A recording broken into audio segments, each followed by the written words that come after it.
গেল কয়েকদিনের টানা বৃষ্টি, বন্যা, উজানের ঢল, জলাবদ্ধতায় রাজধানীসহ ডুবে যায় দেশের বিভিন্ন এলাকার স্কুল, কলেজ ও বেশ কয়েকটি পরীক্ষা কেন্দ্র।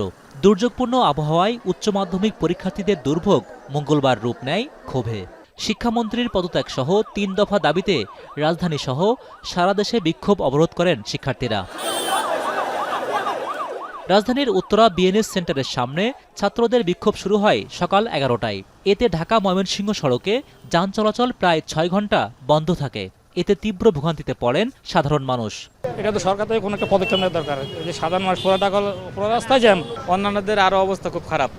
যারা বাসে আসতেছে তারা মেবি 1.5 ঘন্টা থেকে 2 ঘন্টা খিলগির থেকে। নর্মালি তো আধা ঘন্টা লাগে, 2.5 ঘন্টা হয়ে গেছে। দুপুর 2টা থেকে সন্ধ্যে বিমার মধ্যে আছি। রাজধানীতে দিনভর এই আন্দোলনের সূত্রপাত মঙ্গলবার দুপুরে রাজধানীর সায়েন্স ল্যাব মোড় থেকে। পরে ঢাকা কলেজ ও সায়েন্স ল্যাব মোড় থেকে অবরোধ তুলে নিয়ে ঢাকা বিশ্ববিদ্যালয়ের মহসিন হলের সামনে অবস্থান নেন তারা।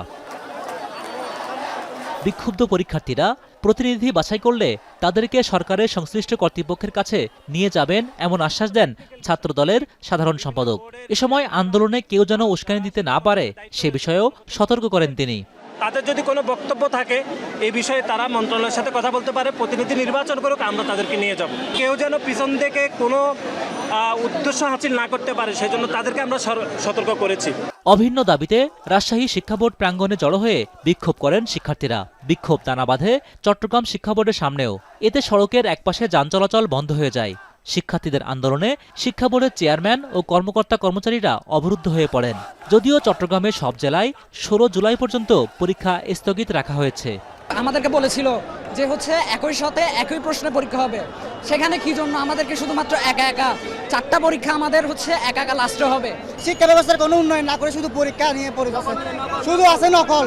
পরীক্ষাতে চুরি করতে হচ্ছে, অনেকজনের চুরিটা করতে হচ্ছে কেন? আমাদের কলেজে পড়ালেখা করে ভাই, কলেজের মধ্যে ক্লাস হয় না। এছাড়া ময়মনসিংহ, বরিশাল, টাঙ্গাইলে বিক্ষোভ করেন শিক্ষার্থীরা।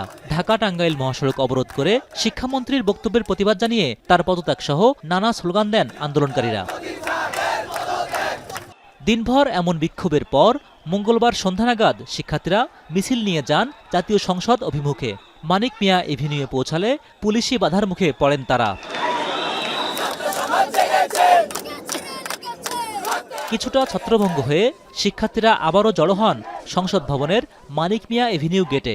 সড়কের 2 পাশ বন্ধ করে দাবির পক্ষে স্লোগান দিতে থাকেন তারা। ভাঙচুর করে একটি যাত্রীবাহী বাস। যান চলাচল বন্ধ হওয়ায় সড়কে দেখা দেয় তীব্র যানজট ও জনভোগান্তি। রাত 9টার পর আন্দোলন স্থগিত ঘোষণা করেন বিক্ষোভকারী শিক্ষার্থীদের প্রতিনিধি মিরাজ হোসেন। দাবি আদায়ে বুধবারের উচ্চ মাধ্যমিক পরীক্ষার পর শিক্ষা মন্ত্রণালয় অভিমুখে লং মার্চ ঘোষণা দেন তিনি। আজকে রাতের মধ্যে যদি পরীক্ষা স্থগিত করা না হয়, কালকে লং মার্চ টু শিক্ষা মন্ত্রণালয়ে ঘোষণা দেওয়া হলো। হোসেন জাহিদ, এখন, ঢাকা।